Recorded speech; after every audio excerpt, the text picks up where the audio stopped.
Chair.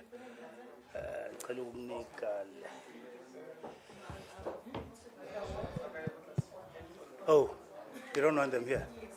You just don't want them? Okay.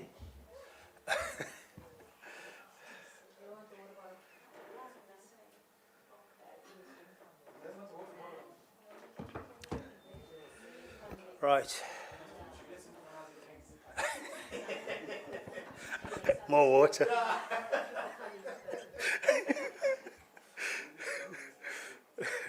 Non-stop thirst.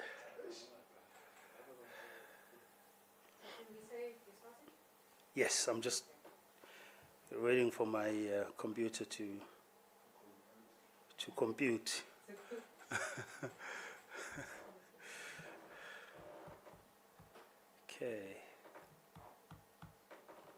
Okay, good morning, colleagues, and thank you very much for coming.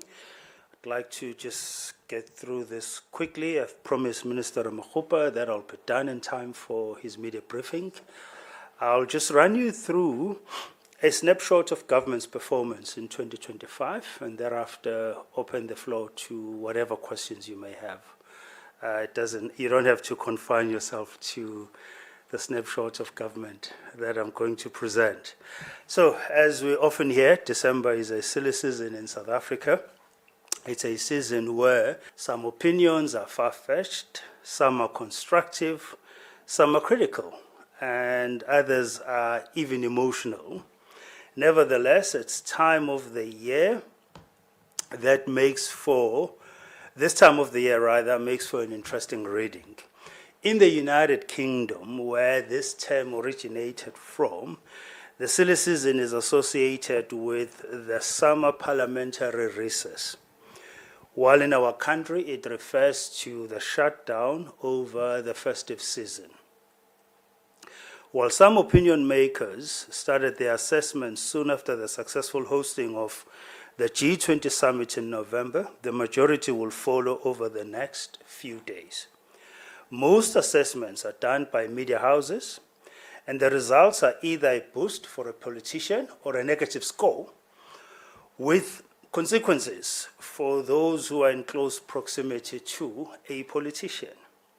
The beauty, though, of these assessments is the safeguards in our Constitution, which protects the freedom of speech as well as the media. So, in light of the scarcity of news, it is apt for government's voice to be heard. It is important to note that the information is quite voluminous. So I'll be giving you just a snapshot of the successes that we've witnessed in this year, 2025. You could rightly ask, what is the yardstick we should use for government in this regard? And that's quite easy. The document to start is the State of the Nation Address, and in this instance, it is the SONA 2025 that was delivered by President Ramaphosa in February of this year. In his address, the President announced that the Government of National Unity has adopted the Medium-Term Development Plan for the period 2024-2029, the MTDP, which sets out 3 key priorities of government. These priorities are to drive inclusive growth and job creation, to reduce poverty, and to tackle the high cost of living, and lastly, to build a capable, ethical, and developmental state. The President went on to say the immediate task is to grow our economy so that we can create jobs, reduce poverty, and improve the lives of all South Africans. The emphasis on the economy is reminiscent of the famous slogan by James Carville, who was a strategist in the Bill Clinton presidential campaign of 1992, when he wrote, "It's the economy, stupid."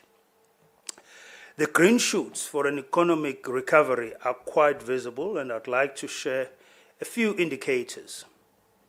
The rand is holding its own against major currencies and has breached the level of 17 rands to the US dollar. GDP grew by 0.5% in the third quarter, meaning that the economy is expanding. Much remains in the pipeline to achieve higher growth rate. Its centrality is to attain the country's developmental aspirations. Unemployment for Q3 was down by 1.3 percentage points to 31.9%, with the construction sector the major contributor, with 130,000 new jobs out of a total of 248,000 new jobs. Government will spend R1 trillion over the next 3 years on infrastructure projects. Stability of energy supply is central to this turnaround, and we should be building on the successes thus far to the next level, as we are doing. This year, the Youth Employment Service reached the milestone of 200,000 young South Africans funded and placed into quality first job experiences.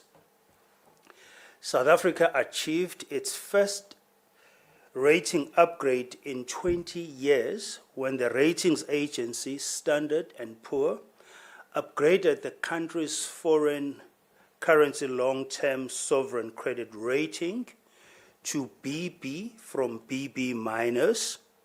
In addition, the local currency long-term sovereign credit rating was adjusted to BB plus from BB. The International Monetary Fund lifted its growth forecast for the country to 1.3% in 2025 and 1.4% in 2026. This is from 1.1% and 1.2% respectively. Phase 2 of Operation Vulindlela is gaining traction.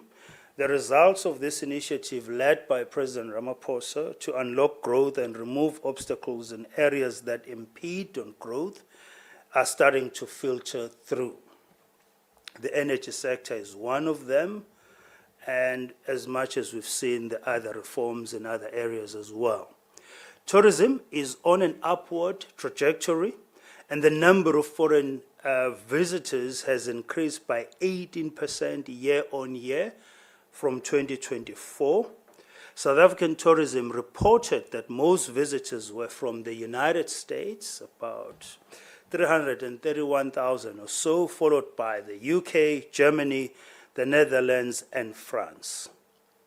The South African Revenue Service has collected a net revenue of 924.7 billion rands by the 30th of September this year. This is a year-on-year growth of 78.6 billion rands and an overall surplus of 18 billion against its printed estimate. Yes, there are challenges, but government is not afraid to confront them. Local government remains a major challenge. President Ramaphosa and his cabinet have met with 7 of the 9 provincial executives to address key issues in this sphere, and more initiatives are underway to improve service delivery at a local government level as well as governance. Accusations of corruption in the criminal justice system are before the Madlanga Commission. The Justice, Crime Prevention and Security Cluster is continuously looking at measures to fight crime and keep our citizens safe. The GNU priorities are to reduce poverty and tackle the high cost of living. In this regard, we are particularly seized with interventions on assisting households cope with food price volatility, as well as the measures to make public transport affordable. Rising cost of living has become a challenge in many parts of the world, as we have learned from the recent G20 engagements. In conclusion, colleagues, this is not a review of government, but just a high-level glance of successes and issues, as well as challenges since the 6th of February 2025. The silly season indeed has highlighted the need for government to improve its communication with its key stakeholders, the people of South Africa and yourselves as the media. Finally, the measures introduced by the 6th administration in 2019 are beginning to bear fruit.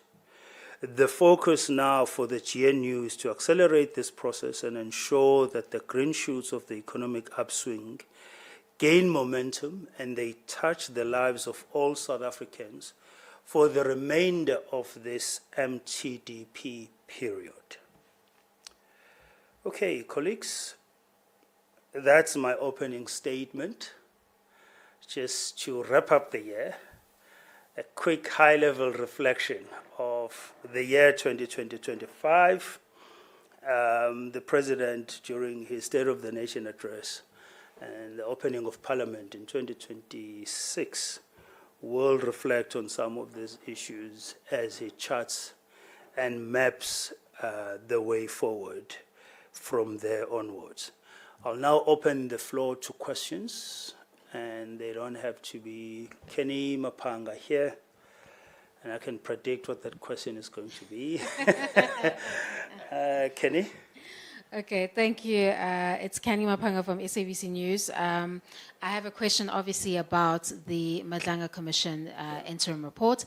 There's a lot of chatter about the fact that it's not going to be released, rather, to the public. Questions surrounding the transparency of the process thus far, and then just to seal the interim report.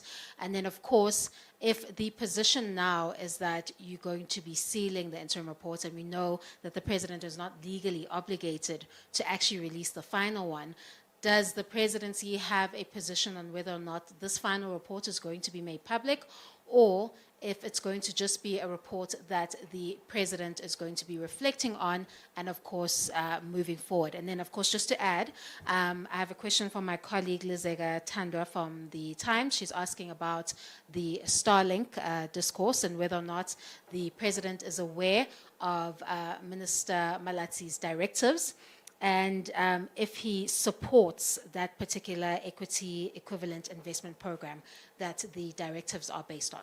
Okay, so let's start with, let me tackle this question. Let's start with the Madlanga Commission interim report, not final report, Kenny. Let's make sure that we get that right. So maybe let me start my response in this manner. The final report will be made available to the public. So the final report. Equivalent investment program that the directives are based on. Okay, so let's start with, let me tackle this question. Let's start with the Madlanga Commission interim report, not final report, Kenny. Let's make sure that we get that right. So maybe let me start my response in this manner. The final report will be made available to the public. So the final report will be released to the public. The Commission will advise the President on areas that are of national security sensitivity and how those areas will need to be managed, but we will cross that bridge when we get to it. I repeat once again, the final report of the Madlanga Commission will be made available to the public. It will be released to the public. However, the interim report, the one that the President is going to receive on Wednesday, the 17th of December, will not be made available to the public. And the reasoning is quite simple to understand. Some of the witnesses that have come before the Commission are going to be called back again to continue with their evidence. Some had evidence located in certain specific areas, but not as broad as it was meant to be. So those witnesses are still going to be given a chance to return to the Commission and give that evidence. So it's not going to be helpful to then start chewing and debating on something that's half-baked. The President will certainly look at it. He hasn't had the luxury of time to follow every day of the Commission's hearing. The interim report will assist him in getting him up to speed with where the Commission is now and some of the issues that have been ventilated and covered in the Commission. However, it will not be helpful for the witnesses, the Commission itself, and all of us to start getting ourselves into knots over something that has not been completed. We need to allow the process to be completed. And as I've said, the President has undertaken to release the final report publicly when the Commission has concluded its work, and the President will then follow the guidance of the Commission with respect to areas that will be of national security sensitivity and how those areas are to be managed. On 𝐬𝐮𝐬𝐫𝐢𝐛𝐿's question, it's wonderful to see collaboration amongst media houses. I didn't know that the Times Live can ferry a question through the SABC. Such collaboration is applaudable, I must say. Look, the application for a license coming out of that subsector of the communications and ICT sector is not only from Starlink. So we should just avoid the trap of getting fixated over Starlink. There are 4 or 5 other companies that have expressed interest in providing their services here in South Africa. It's not only Starlink.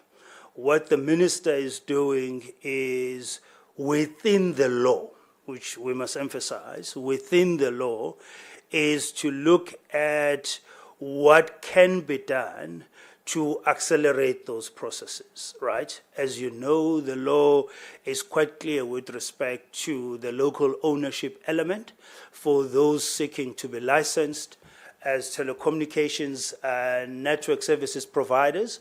And so that's what the minister is doing. So the President has been aware of that process. However, what the President will not endorse and cannot endorse is the subversion of the law players in this sector. The President has been quite clear that whatever is done must be done within the framework of our laws. And so if it turns out that 𝐼CASA cannot do anything beyond what is written in law, then the process will be to look at an amendment of the legislation.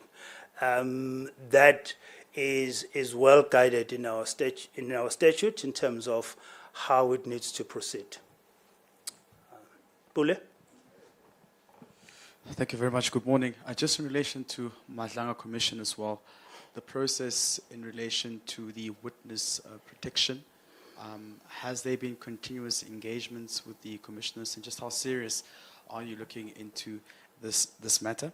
And just a question as well from a colleague: has South Africa formally asked fellow G20 members to object to our exclusion by the US? And if so, how has the response been to that call? Yeah, thank you.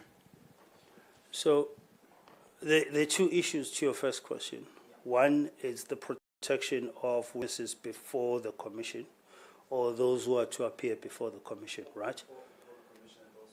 Yes. So there's been extensive engagements in that regard to ensure that all those who are to appear and those who've appeared before the Commission are provided with the adequate security.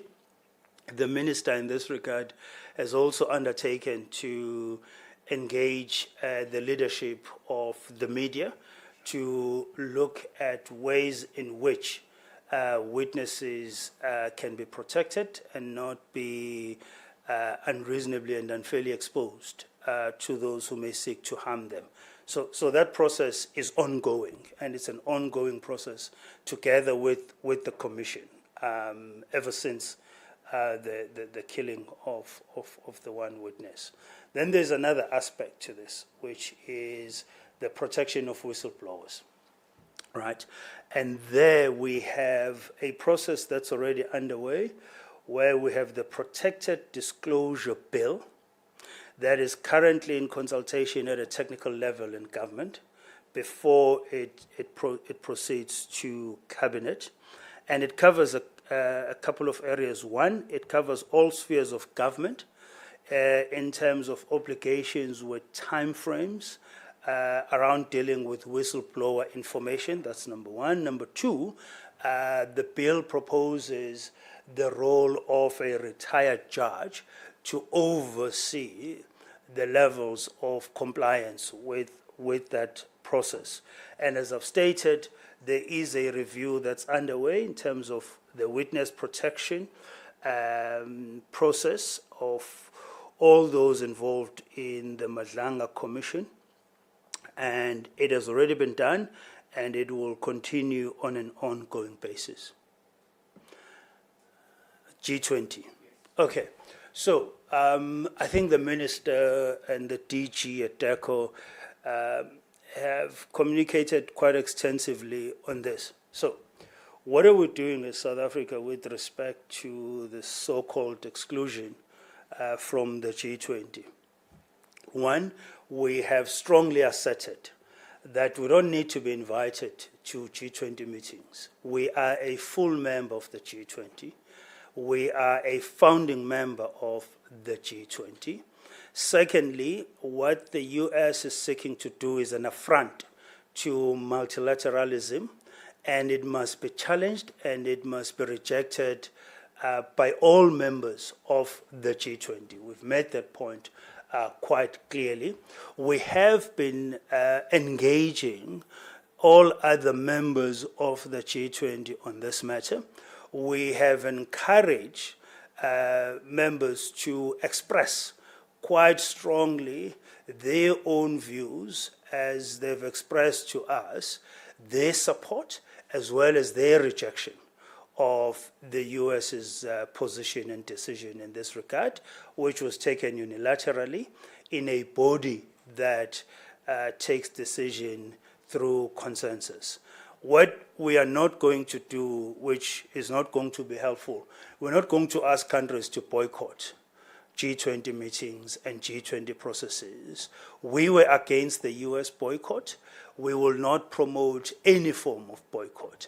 However, we will continue to advocate for the ongoing championing of the issues that were strongly surfaced during the Johannesburg summit, so that those issues remain firmly on the G20 agenda, whether the US approves of those issues or not. Those are issues that are important not only to us as a country and as a continent, but to the rest of the world. Issues of inequality, issues of how we deal with poverty, climate change, how to ensure climate justice, and so on. Those are issues that cannot be confined to just a single year presidency. Those are issues that need to be taken forward and engaged upon on an ongoing basis. We are also in close discussion with G7 members to ensure that there is a bridge, a continuity bridge substantively of the issues that were surfaced and dealt with at the Johannesburg summit into the G7 agenda as well. And some of those G7 member countries are also G20 member countries. And so that's what we are doing. And while we on, Bule, if I may use your question time, while we're on the G20, it will be important just to alert colleagues that we have released what we call G20 at 20 review. It's the final report. And essentially what this is, it's the report that has been published under the responsibility of the South African 2025 G20 presidency as the outcome of the G20 at 20 review, which was undertaken in response to G20 leaders' agreement in their 2024 Rio de Janeiro declaration to assess the first full cycle of G20 presidencies since 2008 and to provide recommendations for its second cycle. As you know, South Africa was the last member to host the G20, which marked 20 years of the G20, hence the label G20 at 20 review, to look at the work of the G20 and the impact of the G20. So please do visit our online channels and download the report. And I think, if I'm not mistaken, it has already been issued to all the media groups. If not, we will. Oh yeah, it has been issued. RT has circulated it in all the media groups. So we'll encourage colleagues to download the report and just go through it and familiarize themselves with the various issues contained in the report. Pule, second bite at the cherry. Mr. Vincent, is the presidency open to a discussion around the extension of the timeline of the Madlanga Commission? Looking how we've been proceeding, phase 2 has just kick-started, but you still need phase 3 of the commission to start. And we see that there is still a number of witnesses that still need to come through and testify. And usually, you know, testimonies take just about 2 to 3 days, which is quite a lengthy process. But is the presidency open to that discussion to say that the commission's proceedings should be extended, given the number of witnesses that still need to come through? Thank you. So, Pule, the process there is that Justice Madlanga will be the one to approach the president with that proposal for the president's consideration. And Justice Madlanga will table before the president the various issues that will have informed that request. And without speculating, I will safely say that's something the president will be open to discussing and considering. There was a lot of sensitivity when the president set up the commission around the cost of commissions in general. And government and the Minister of Justice and Constitutional Development has been paying particular attention on the cost aspects of this exercise. So the president will then have to be advised on both the merits for an extension as well as what will be the cost implications. What is important, though, that I must emphasize is that the president does expect that the commission will also exercise, call it its right or responsibility in terms of referring matters that are deemed to be of criminal nature for criminal prosecution. And that doesn't have to wait, by the way, for the interim report or the final report. The commission can and does have the provision to exercise that mechanism in terms of the terms of reference. And so the president is quite keen to see the commission exercising that right or that responsibility as provided for in the terms of reference. Kenny has another question. Thank you. Just to clarify on the interim report that you're expecting by Wednesday, I'm assuming you haven't received that interim report yet. Not yet. And then the other question is, because that decision can also be subjected to judicial review, are you expecting any legal backlash to that decision to not release the interim report? And if that is the case, how will the presidency respond to such an action if it does arise as a result of that decision? Well, I think it was you, Kenny, in the preface to your question, that there's no legal obligation on the side of the president to release the interim report. And so any form of litigation in that regard will be frivolous and unfortunate. The president has undertaken that the final report will be made public. It's the final report that will by far be the most consequential, if you like. And so to litigate over an interim report while the entire exercise is still underway will really be frivolous and time wasting, to be honest. And so we will urge those parties to be patient. The hearings are open to the public. you guys are able to follow the hearings. There's a great deal of transparency that has been ensured around this process. And so for anybody to claim an absence of transparency just because the interim report has not been made public will be wrong in their perspective. Oh, Patience, do we have questions on WhatsApp? Yes, we do. We've got quite a few. The first one is from TEZ News Agency, Vitali. His question is around the situation in the DRC. So he's asking, has South Africa, specifically President, been monitoring the developments in the DRC?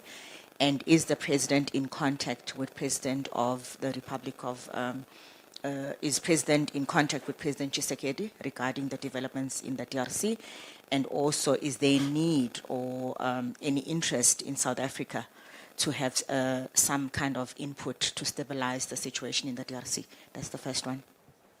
Let me deal with that one, yeah. Look, South Africa, through SADC, as well as the AU, and in support of the United Nations efforts in bringing about peace in the DRC, has been seized with efforts to bring about a peaceful solution to the challenges facing the DRC for close to 30 years. And that is a commitment that remains, firmly so. There is ongoing engagements at various levels, diplomatic levels, between ourselves as well as the Democratic Republic of Congo. And so those engagements remain ongoing. Yes, indeed. We are monitoring the situation, and we are engaged, as I said, not only just as South Africa, but in support of multilateral efforts in finding a peaceful solution to the DRC. The second one is from Zolega Kotasha from Newsroom Africa. So she wants to know, is there an update on the South Africans that are trapped in the Ukraine? Previously, South Africa issued a statement saying there will be an investigation into the incident. What is the latest on that issue? And then the second question is regarding the advisory panel that conducted interviews for the next National Director of Public Prosecutions, which handed over a report to President Ramaphosa on Friday. She says, however, this happened amid threats of legal action. And then the question is, are there any concerns that the President's consideration of the report could trigger court action or any further delays to the appointment of the NDPP? Okay, let me start with the last one. The first one is on the South African man stuck or trapped in the Ukraine.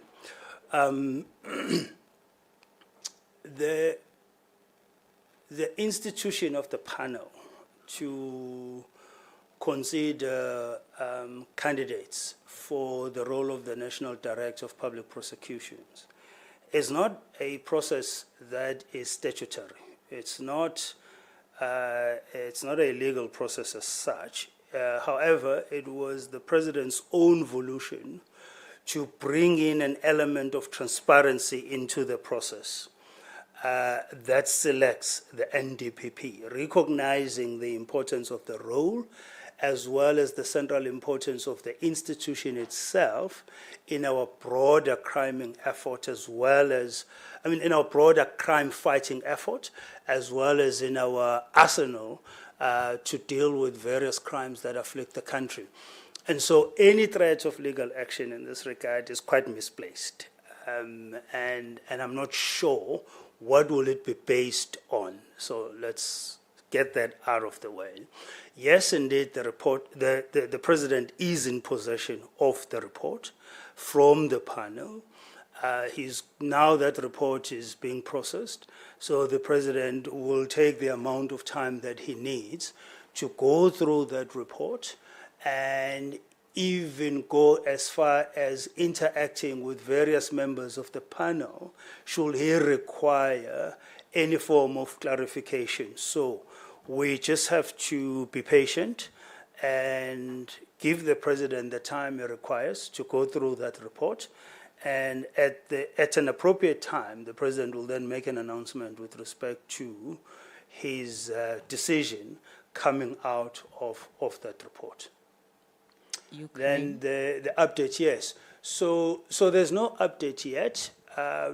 It's the process to retrieve those young men remains a very sensitive process. They are in a dangerous environment. They are facing grave danger to their lives.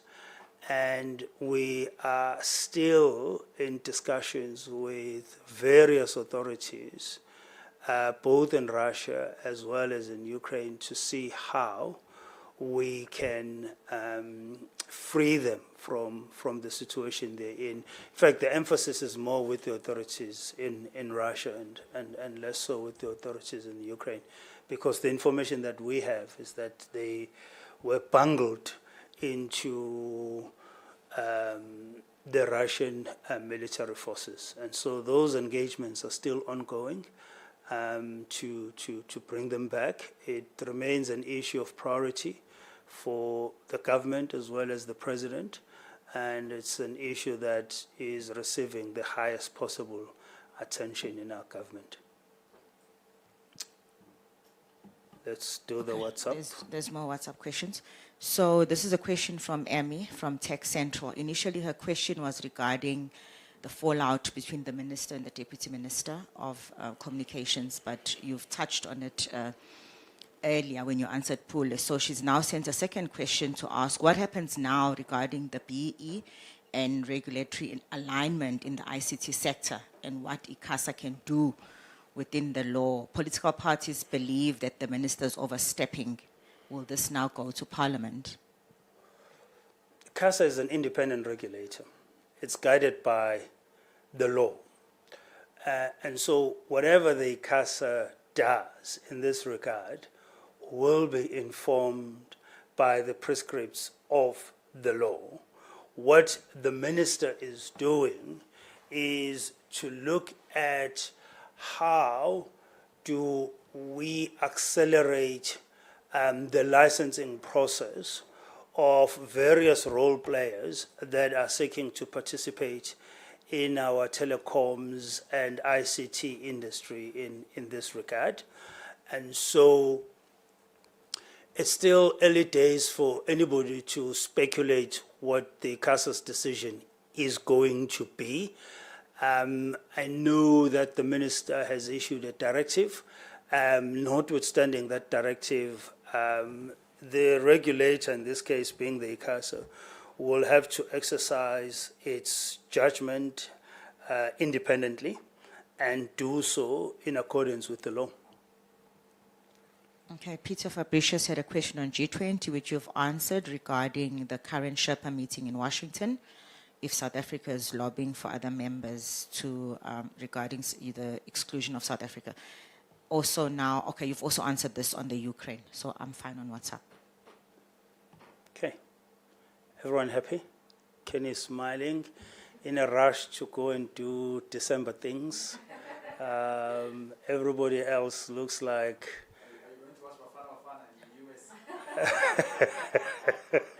Am I going to watch Bafana Bafana? No, the opening game is in Mexico. Yeah. Yes. As they proceed to the US, I'd love to. And if they reach the final, I may very well be there with the president. So, sorry? No, we won't be invited. We won't need an invite. We'll just go there. We won't need an invite to watch Bafana Bafana. We'll just rock up and make sure that we have visas so that we don't get kicked out at the airport. Football fans are football fans, so we'll be there as football fans in large numbers alongside other football fans. So if you're hosting the World Cup, you just have to live with the fact that football fans are going to arrive, whether you like them or not. It's part of hosting the World Cup. Otherwise, give it back to us. We can host it. We've got the stadiums. We have the infrastructure. So we'll gladly take it if you decide to change your mind, because there's a set of fans that you don't like. I'm joking. Don't quote me on this. It's not an official position. Okay, we're done, colleagues. Thank you so much. Have a wonderful Christmas. Oh, yes, Pule?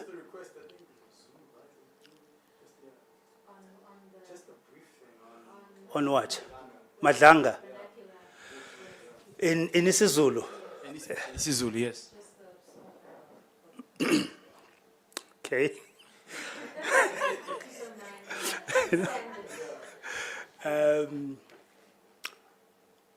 Umbiko we-commission ka-Judge Madlanga lo ozokwethula kumongameli ngolesithathu akuwona umbiko ophelele futhi wokugcina ilo esingathi umbiko wesikhashana preliminary report umbiko ophelele uzokwethulwa kumongameli nasemphakathini wonke waseNingizimu Afrika ekugcineni komsebenzi weCommission kaJudge Madlanga. Ngakho ke kubalekile ukuthi kube nokubekezela ngoba abanye bofakazi abathule ubufakazi basazobizwa babuyele kwiCommission beyothula ubufakazi obuphelele. Ngakho ke ngeke kulunge ukuthi sikhiphe lo mbiko ubufakazi bonke bungakaqoqwa bungakacutshungulwa ngendlela efanele. Kothi ke mase kuphela umsebenzi wonke ubufakazi bonke sebuqoqiwe bacutshungulwa iCommission yabhala umqingo wombiko wokugcina bawuthula kumongameli bese ke kube wona ke mbiko loyo ke esobe sesiukhulula ukuthi nomphakathi wonkana waseNingizimu Afrika ucubungule ngendlela yawo. Siyabonga. Sinifisela ukhisimuso omuhle nonke. Niphephe emgaqweni, niphathe kahle. Size sibonane ngonyaka ozayo. Siyabonga.